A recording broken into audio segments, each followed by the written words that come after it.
So this is twice it's happened now, but Konami has released a card that is related to something that we talked about and something that we wanted in the game. And in this case, it's Winged Karibo level 6, which, don't get me wrong, I am very happy with the card. I think it is perfect support for elemental heroes, but we kind of talk about that heroes need negation of some kind, and this card does just that.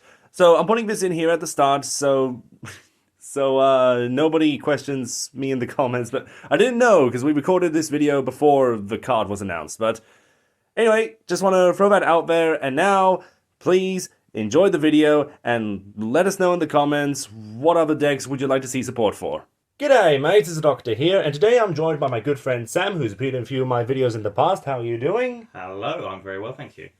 Yep, so we've talked about this for a while, about Yu-Gi-Oh! Decks we want to see additional support for, and, well, we've been putting it off for a while, but now we're here, so we're going to share our thoughts on certain decks that are lacking a cohesive strategy, and maybe there are pieces missing to make it a stronger deck, because from what we learned with his Shizu's Earth Fairies of all things, if they can become tier 0, then anything can become tier 0.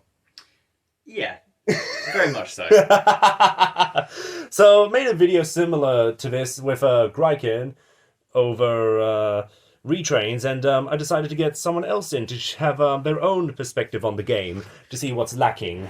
So, without further ado, we're going to jump right in, and we've written down things that we want to see so we don't forget. So, starting us off, I'm going to go with Cosmo from the Arc 5 era, which, as we know, is based on Star Wars and Wizard of Oz, and while there's a lot more Star Wars ideas they can go with, not sure about Wizard of Oz unless we count the sequel, Return to Oz, was it?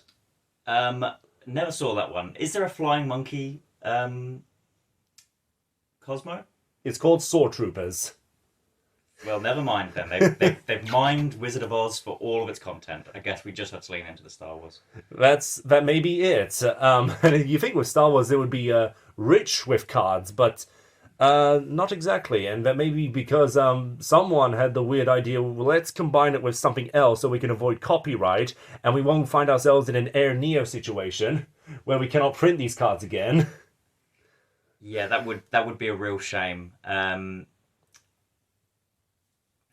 I know, it's one of the strangest ideas in the game, and I think they've written themselves into a corner with what they can print if they've done everything with Wizard of Oz, but there's so much Star Wars left, so they have to be really scraping at the bottom of the barrel. Like, maybe next time they rip off two different IPs, maybe rip off two ones with a similar amount of content, so you just continually can keep, crossing them over to avoid that lawsuit there. That would be next level. But why Wizard of Oz that's like a fairy tale and sci-fi, Star Wars that is sci-fi? There's a crossover of themes, I guess. Good versus evil. Wanting to get red shoes back. No, that's just Wizard of Oz, actually. No, sorry. There's a lot of spaceships in Star Wars they can go with. Yep, travel, interplanetary travel. She goes from Kansas to Oz, Tatooine to another Star Wars planet. There's some stuff going on there. I don't know if there's a Cosmo monster that's based on Dorothy, but I know there's the Tin Can that's R2-D2, the Straw Man that is C-3PO, there's a Darth Maul Cosmo monster, and yeah, maybe just stick with Star Wars, like abandon the Wizard of Oz aspect and just go... Just rip off Star Wars? Yeah. Yeah, why not? But who knows? Maybe the other reason is that Konami does not want to base their cards on Star Wars anymore, considering the state that Star Wars is in, thanks to modern-day Lucasfilm. Perhaps. And I actually watched Ahsoka this morning, and I didn't like it. I did not watch... I didn't enjoy the finale, and I don't see anything of interest with Star Wars in the near future. Or the distant future. So, yeah, I think if Cosmo wants to be a thing, if they want to bring back Cosmo, it has to be based on old Star Wars, like maybe take things from the novels or the games. But even the prequel trilogy, they could be like a pod racer Cosmo monster. I think maybe the important thing is not so necessarily the property that they're based on in terms of art, but what does Cosmo need to come back and be a deck again. Exactly. And some of the boss monsters were scary, like Cosmo Dark Destroy prevents targeting, and I think even when it's destroyed, it brings out another monster. So that's. Oh, I forgot to mention we're doing 3 decks instead of 10 cards, just for the sake of saving time, because we have a lot to say about each of our decks. So Sam, what is your next choice My or first choice? my first choice. I think this is a deck which in the past has been very, very good. It had a portion of meta kind of relevance. I think kind of early 2010s. Inzektor did have a new card printed semi recently, the spell card. I think it's a deck has a lot of potential. You don't need to retrain a lot of cards to make it good. There's cards existing in it that are still really good. Dragonfly, still a good card. Hornet still does what it does. Centipede still okay. There's like a base there to port over into a new deck. Just needs like a few new cards maybe to bring it into modern contention. I think maybe what it needs is some more consistency. Some more consistency in building an end board. Like your old Inzektor end board was sort of you had the pop, but then like it didn't really have much presence. What it really needs, I think, is presence. It needs like some kind of boss monster that is actually threatening. I know it has, I think, Exostag and another rank 6 Exabeetle? Exabeetle. They're never really played previously because they're just not. They don't really do anything. They're not presences on the board. I think Inzektor, if it had something to build towards, even something that maybe it has like a pop effect of its own, or it can spin, and then it adds some consistency. I know it has Pika Felina, the Link monster. Yes. Also very good generically as well. Equipped from the deck? Equipped from the deck. I think all of these cards, very consistent. They just need something to build towards now, and I think some kind of boss monster, probably an Xyz because they have the level modulation already, would be something to build towards. Anything to kind of make their end board have sort of a goal, I think, is what Inzektor maybe needs.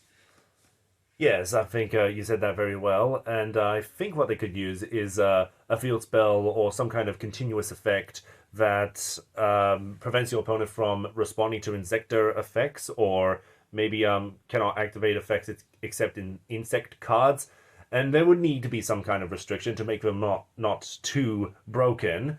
But I think that's something they're severely lacking is a defense or protection. Yeah, it's a very offensive deck, but isn't very strong kind of setting up. It doesn't set up well. It kind of is a turn 2 deck almost, I would say. Yeah, I think that makes sense, especially when it revolves around Hornet, like popping the opponent's cards, but it doesn't do well in terms of defending itself, to protect itself from your opponent's comeback strategy. Although there may not be many ways for Inzektor to fight back after everything is blown up. Very much so. Yeah, it needs a turn 1 strategy, I think. It's a deck that doesn't have that at the moment. Yep, a turn 1 strategy, and maybe a hand trap that equips itself to an Inzektor monster you control during your opponent's turn. Oh yeah, that's interesting. Yeah. Yep, a quick effect, equip effect. Something like that. So, okay. Plenty of room for Inzektors, and what about their design aspect? Because they're based on, I know they're based on, of course, specific insects, but what about the warrior theme? Are they... So they're just sort of, it's kind of a guy in a suit, which kind of makes them an insect. It's kind of unclear how they're actually insects. They're sort of just a man wearing a suit that kind of looks like the animal. Honestly, some of the Blackwings are like that too. Yeah, it's just kind of a guy. Is a lot of Inzektor, but I mean, in terms of design principle, like it's obvious. You just go for a different insect they haven't done yet. I mean, we have the big ones. You have praying mantis, stag beetle, maybe scorpion. Inzektor scorpion could be a cool boss monster. Spider? Have they not done spider? Inzektor spider. Technically not an insect. Scorpions aren't insects either. Arachnids, but yeah. Okay. It's insect-like. Yeah, like come on, we've had yeah. Yu-Gi-Oh spiders that are insect type. They're insect type. Yeah, you're right. So it's fair game. Yeah, I think it's fair game. I think it's fair to call a scorpion and a spider an insect in the context of Yu-Gi-Oh. So maybe an Inzektor scorpion and Inzektor spider, Inzektor tick. I don't know. I'm just spitballing insects or arachnids that haven't been done yet. Have they done roach, cockroach? Yes, I think they have. Probably did. Okay. Well, I'm sure there's an encyclopedia of insects that we can scroll through, and this doesn't even cover a tenth of the number of insects there are in the world. You're right. Bee, Insecta bee. Have they not done There's that? not an Insecta bee. There you go. Oh no. I got hornet, no bee. Insecta bee. Okay. So for my next deck, I'm going to choose heroes, and it may seem like an obvious one because they are a fan favorite, but there's a lot of things they can do with heroes, and while Konami may be, or the Yu-Gi-Oh game in general, may be beyond the point of specific fusion typings, with maybe the exception of Elemental Hero Nebula Neos, which is one of the new Elemental Hero fusions, it still uses specific fusion materials, so we still don't have like a Sparkman and Bubbleman. There's no like Necroshade and just about everyone else from Necroshade Clayman, Necroshade Avion, or maybe Blade Edge and Avion. So there's a lot of different fusion combinations that Konami can still do, and they have ways of cheating the system with Blazeman and Prisma, where they treat themselves as the fusion material for the fusion monster that's required, and they also don't have an Omni Negate, and the Masked Heroes are interesting set of cards, because while there's a lot of fusion monsters, they are in fact main deck monsters that are in the manga, but they're not in the real world. They haven't been printed yet.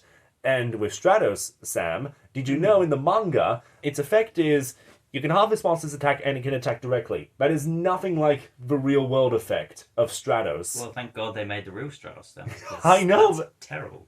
it's insane, though, because normally when cards are adapted from the manga or anime into the real world, they usually get nerfed. They get worse. Yeah. Yeah, like Bubbleman, for example. One of the best cases of effect that's worse in the real world. But Stratos went the opposite direction, and it got banned at one point because it was that good.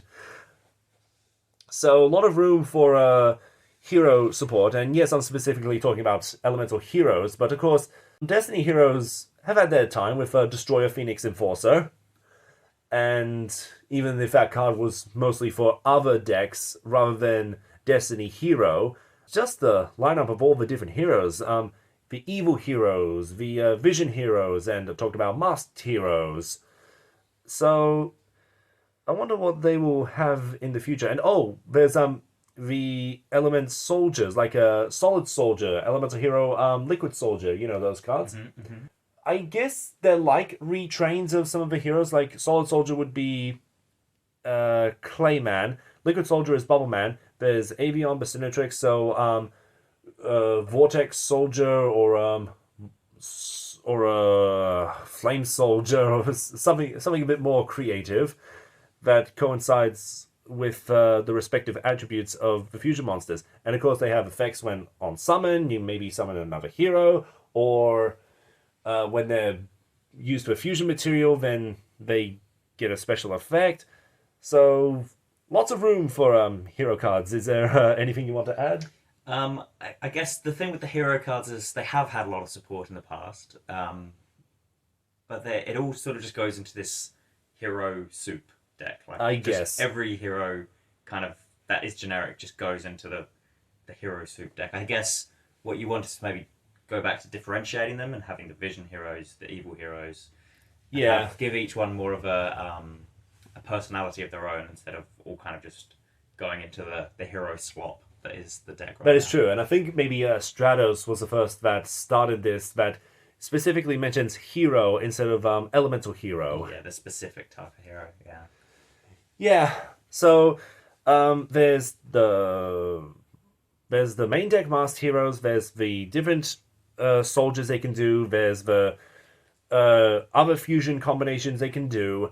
So a lot of things they could do with elemental heroes, and we'll see what they do in the future. But I was very happy with what they did with the Legendary Heroes Duelist Pack, where we got another fusion monster, Sunrise, which searches Miracle Fusion, and have more of a board presence like Elemental Hero Absolute Zero, which is one of the craziest cards when it's destroyed, then blows up your opponent's monsters.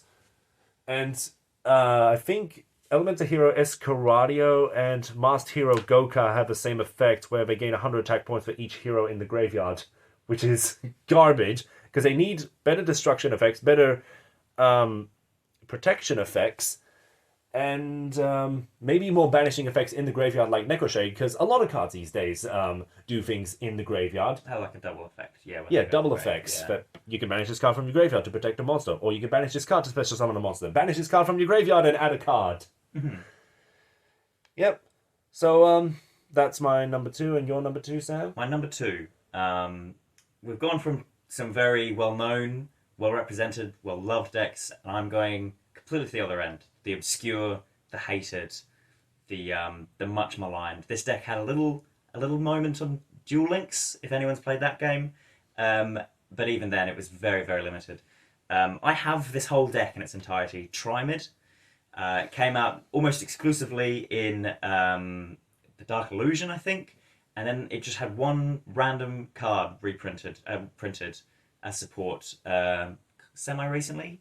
It's a deck which, it's all very contained. It knows what it does. It revolves around its main deck monsters, bringing field spells to the field, and then quick play, swapping the field spell out on your opponent's turn to put another field spell in and get effects based on the new one going into the graveyard and the new one coming in. So there's like a loop there. There's something to build around. It's a unique thing.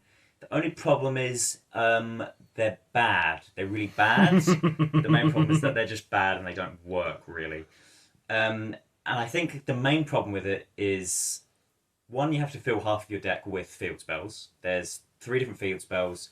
You probably want to play 3 of all of them except the Fortress one. Not Fortress. Yes, the Fortress one. And then you have only 4 main deck monsters. One is a boss monster which can't summon itself, needs to wait for a Trimid card to be destroyed. And then it has 3 kind of the base monsters which have the Trimid effect of swapping the field spell out. And I think, sorry to interrupt you, but these days you don't usually want effects that rely on destruction to bring them out. Yeah, you can bring it out with the effect of one of the field spells, but you kind of have to be in a position where you're already winning, and it's one of those decks where if it gets going, it's like, oh, I kind of get it. But if your opponent does anything, if your opponent looks at you funny, if your opponent breathes too heavily, you die, you lose, game over.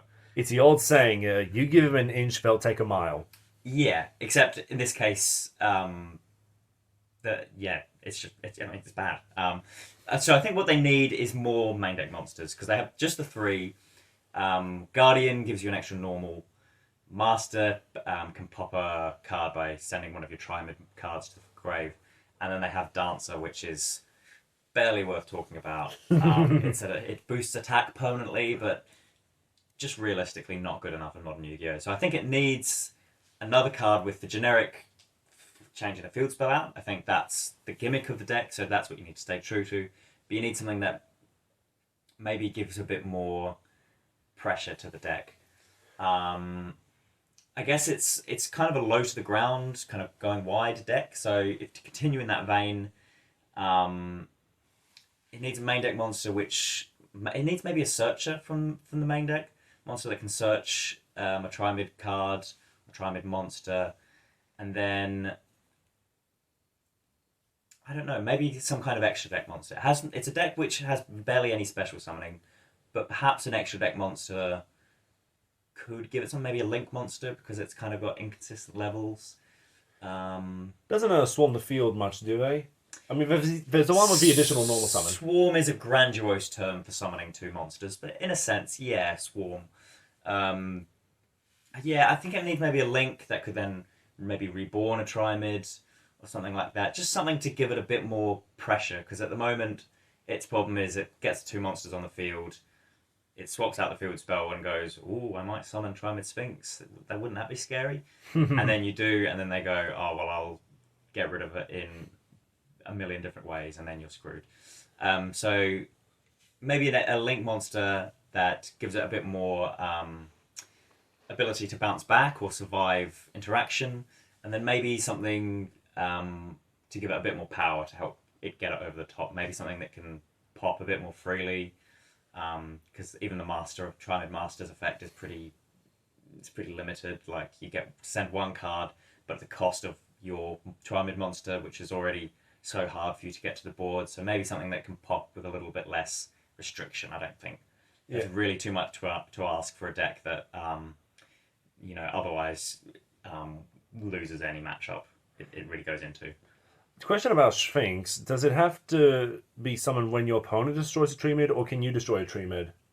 Off the top of my head, I cannot recall. I think it is just when. Because you could destroy your own tree mids to bring this out, then that leaves a lot of room for new cards for the deck. Maybe something that pops your own Trimid. Yeah, and we haven't mentioned the trap card, which is good. Triamid Pulse. Trimid Pulse is quite good. The Trimid cards are also unique in that, not unique, but they're difficult to work around sometimes because some of their cards say when a Trimid does this, and sometimes they say when a monster does this. So you can incorporate other rock archetypes. Gorgonix one you can kind of sneak in there. Tackle Crusader. Tackle Crusader maybe. Yeah, there's some other rock monsters that you can maybe kind of fit in to kind of build a deck. But I think Trimid needs some more named cards in it. Yes. To really flesh it out as a deck. They do need to stand on their own, and maybe something like, depending on the number of banished field spells or tree mid field spells in your graveyard or in the banished zone, then you get additional effects. Like, I wouldn't say draw one card for each Triamid field spell in the graveyard. That would be busted. That could be, maybe that would be worth it, yeah. Maybe, or perhaps for every 2 field spells in your graveyard or banished, then you can draw a card. Yeah. Because draw powers are they're very risky. Like, they can get out of hand very easily, and they do need, like, heavy restrictions a lot of the times to be balanced. Absolutely. Your third and final deck. Yes, my final deck, which was the deck that I used towards the end of Zexal, and I was getting back into Yu-Gi-Oh! And then I started using other decks, and it's one of my favorite decks of all time, Heraldic Beast, from the Zexal era. So Heraldic Beasts are a series of level 4 monsters that are usually winged beasts or dragons, and of course they rely on swarming the field to perform link summoning, and this was a card that was used by one of the characters that was hunting the number cards, so a lot of Xyz spamming and constant rank 4s, but they're also based on European mythology, like the basilisk or the eel, Yale, the goat, however you pronounce it. Well, they're based on heralds, which are like when armies went to battle on the battlefield, the banners they had were heralds. Yeah. And so there would be things like dragons and, like say, the basilisk and those sort of things. So, you're even like, what's the lion heraldic beast? The Leo. Leo, that's like a common herald on medieval things. So it was generally to do with like medieval. Yeah, it's animals with armor. Yeah, exactly. Yeah, like that's awesome enough on its own. And I was going to say something, but I forgot. Anyway, so I did a Google search of some of the European mythology monsters, and there are some pretty cool ones they can go with, like the Serata, which is a whale with a castle on its back. Like, that should be a boss monster for the deck. And that actually would make Heraldic Beast bonus Falcon useful, because it is completely useless in the deck, where it makes all level 5 and higher monsters level 4. The problem is, Heraldic Beasts don't even have level 5. Even if they did, I don't think bonus Falcon would be that useful.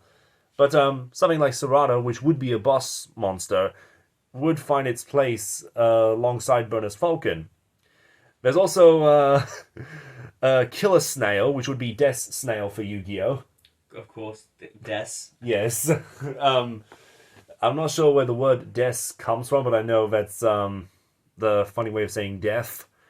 Because, despite printing uncensored Yu-Gi-Oh! Cards, Konami's still afraid to make... I don't even know if Aren't the Des cards always Australian animals as well? There's Des Dendel, that's like fungus on a vampiric orchard. Well, there you go. I stand corrected, sorry. Yeah, that's a card, and I'm pretty sure there's other Des cards out there. But you are right, there's a lot of Des Australian cards. The Des Wombat, the Des Koala, the Des Kangaroo. Oh my gosh, that could be a thing in my untapped potential series that I'm working on. Australian animals, the deck, The Des deck, the Des deck. the Aussie Des Aussie. Oh, we're just coming up with this right now. That's pretty cool. Thank you for recommending that idea. But some of the other mythological monsters in European folklore, there's the Ramadru, which is a weasel that sniffs out gold. Obviously, that would be a searcher for Heraldic Beast. They got a few searches like Leo. Maybe a searcher for the Heraldic. No, what is it? The Heraldry spells and traps. I remember they were called the medallions in the OCG, and they changed it to heraldry. Why can they be medallions? I think that sounds cooler. And you get a better idea of the object, whereas heraldry is the crest of a symbol. Yeah, the crest of it's usually in military and like royal families and in European medieval Europe. Maybe you called it the crest spells and traps, kind of like Brandids have or Despias have the branded spells and traps, and Volcanics have the blaze accelerators.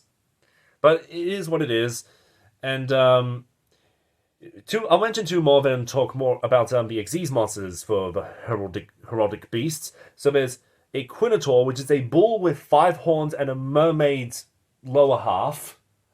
A very strange animal, yeah. Very strange creature. And I've actually wrote they got to be separate from the Dangers. So Dangers is another series of monsters that's based on cryptids like Bigfoot, like Nessie, and I guess similar with Triamids, and we're getting more Horus cards, not like the Horus level monsters, which negate spell cards, because that would be busted. But the point is, there's different aesthetic different decks that share the same aesthetic, is what I'm trying to say. And I'm not sure if that's conflicting with Konami's interests on what decks they want to provide support for. Like, there's the Madolches, as we know, based on Cupcakes, and there's a recent deck, which I have no idea how to pronounce, that's also based on sweets and stuff. So the Nouvelles? On the what? Nouvelles? That's the new kitchen food cards? Oh, you're thinking of the hamburger deck. Yeah, Nouvelle, isn't it? I don't know how to pronounce those either, but there's another deck that's based on like sweets and stuff. That was actually in a Cybernetic Horizon that I opened up.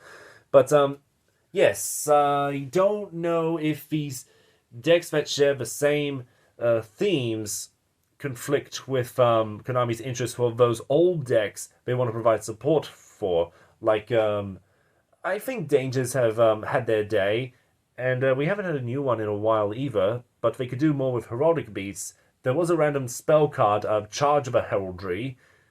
I think that was a Searcher, Tribute to Heraldic Beast, Special Summon 2 from the deck. I think that's how it worked. But talk about the boss monsters. So they're all Xyz for some reason. There's no Beast, Heraldic Beast. Kind of like Gagias didn't have a spellcaster Xyz for a long, long time, which was ridiculous. But, I mean, they could do that. Maybe even Serata, the Castle Whale, could be the first non-psychic boss monster for the deck. That would probably be like fish type or aqua. Yeah, all their boss monsters are really weird as well. They're those sort of just shapes almost. Yeah, they're not even a creature. They're just like a shape. I don't know how to describe it. There's Genome Heritage. There's Heraldry Crest. I guess the word crest did make it into the cards. Except that one is awful because it can only copy Xyz monsters that the Genome Heritage already does, but that one requires 3 level 4s, which is not feasible. Isn't there Heraldry Patriarch? There is that one as well, which is a crystal with an eye in it or something. Yeah. It is very good for the deck. It's like Foolish Burial times 2 if you can get it to the graveyard. So they have no shortage of search power, but they need something to bolster their strength, to maybe increase attack, or when it battles, destroy a monster before damage calculation, or I guess Omni negates as well. But I think there's a really bad trap card they have that only works on targeting. But even targeting, I don't think is particularly good. Like, yes, there's still cards these days that do targeting, but they need something more broad, like whenever your opponent activates a card, or Heraldry Omni Negate spell or trap. And I do know the field spell can search for other heraldry spell or traps, but with the monsters in particular, there are so many other cryptids they can go with, and I would like to see them because I didn't know the Quinator or the Serata was a thing, and they sound really cool and would make excellent Yu-Gi-Oh cards. So that's my number one. I would love to see Heraldic Beast, and for you, Sam. My third deck. Now this is another deck which has been played in the past, both in TCG and then also on I think Duel Links as well. But it's a deck which has a lot of cards on its own, but they all sort of are kind of the same things. I'm talking about Paleozoic. There's I think maybe 8 or 9 I think main deck traps, and they all have this effect of when they go to the graveyard you can summon them as a monster but not a trap, and they're all 1200 vanillas, 2-star, and their trap effects are all, a lot of them are quite bad. There's some that are okay. There's one that's kind of a Book of Moon. There's one that is a Foolish Burial for traps. I think the one that banishes is obviously very good. But besides that, a lot of them aren't very good, and you kind of just have to play enough of them to be able to then do the rest of their strategy. They were good back in the day. It's just like every other deck, they eventually get outclassed by newer decks. Yeah, I think the only thing with them in the past, they were always combined with Frog, or you had to play like all these other kind of generic cards to kind of get over the main tripping point of the deck is that they're all traps. So on turn one, what do? You just set 5 and go, okay, you go. And now with because the game is so fast, like you can side deck out into a Twin Twisters and Harpy's Feather Duster. Yeah, and I mean, you kind of want them in the grave, but I think you need something to facilitate getting them all into the grave to then kick plays off. In the past, they used things like Grass Looks Greener, and they kind of have to do all these cheap trick ways to kind of kickstart the thing. I think what the deck needs is a way to turn one actually do something. So maybe some sort of mill spell. I know that's a kind of a dirty word after 2 elements has just dominated the meta. Or it could be a specific for Paleozoic, as maybe banish 5 Paleozoics in your deck and send exactly. 5. Send Paleozoic cards from your deck to your grave to maybe keep it in archetype and stop it being abused. Or how about a spell card that searches 2 Paleozoic traps that sets them to the field? Yep, something like that. Or even something that allows your Paleozoics to be activated first turn. I know their Xyz monster does do that, but then to get the Xyz monster, you have to have the materials on the field in the first place. So it takes a bit to get there, and Yu-Gi-Oh is so fast. Yeah, you have to have this sort of setup turn, and then you can do the plays. It's just too slow. You'll be dead before you can even do that. So I think it just needs some cards, probably spell cards, to get it going. And I think sending them to the graveyard or allowing them to set or be used in the first turn would go a long way to actually making the deck playable now. Because at the moment it's just traps and then 2 Xyz monsters. Oh, and there's a new link actually. There was. I forgot about the link. I'm struggling to see how it fits in. Yeah, I don't think it was that good, and it was printed as a common, which probably says a lot. And it doesn't solve the problem of there needs to be the monsters in the field in the first place, which is what the deck struggles with. They're also really easily chain blocked, so maybe something to stop your opponent responding to traps, so you can get in with that window would be helpful. So maybe a continuous spell that does that would help the deck a lot, because that was the old counter to Paleozoic, is when they activated their trap to get their traps to the field as monsters, you would just stack chain your trap and it would block their trap from being able to summon. So maybe a spell card that prevented your opponent chaining to traps would be good. And then, yeah, just something to get your play started on the first turn is what that deck needs to maybe come back and stay faithful to what it was, but also bring something new to the table.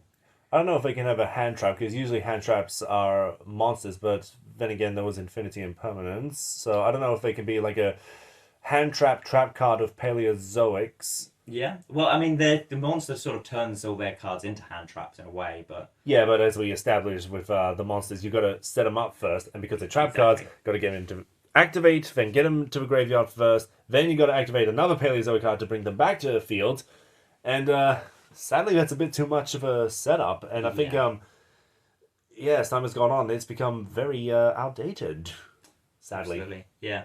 But as we talked about with frogs, it's not a level 2, but there's Amphibian Beast or Angel Frog. I actually forgotten the name, but it's from GX. Angel Frog, I think you said. Yeah, that could be from.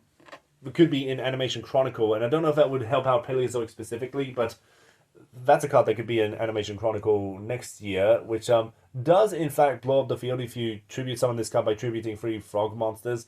But they've banned Ronin Tonin for a Substitute, or actually they swapped out Ronin Tonin with Substitute because sprites of a big tier deck with level 2 monsters. So I don't know if they want to combine Paleozoics with sprites. Maybe someone has already done that. But the gimmick was to summon all these level 2 monsters, like all these frog cards. Then you go into Totally Awesome. And that did work. It certainly made the deck very powerful for its time. But I don't know. I don't know if there's still a lot they can do, like a spell card for Paleozoics. And yeah, anything else you want to add? I think that's all I've got to say. Okay, well, that's going to be the end of the video. We hope you guys enjoyed, and please let us know in the comments what decks you want to see support for. And if there is a deck that maybe could have mentioned, I might bring it up in the Untapped Potential series. And yes, thank you for joining us, Em. I'm glad we finally caught up to talk about these decks that we want to see support for, and whether it will happen or not, or whether the support will be good or terrible. Yeah, it is exciting with Yu-Gi-Oh! That Konami can go in any direction with all these old decks that could see a new support, because, yeah, like we tell Hollywood that they're out of ideas. They gotta stop banking on the old stuff, whereas with Yu-Gi-Oh! We're all about banking on the old stuff. Interesting. Whatever is in store for us Yu-Gi-Oh! Fans in the future, for all these beloved decks we used to play back in the day. Until next time, take care, mate. Oh, you want to say goodbye, sir? Goodbye.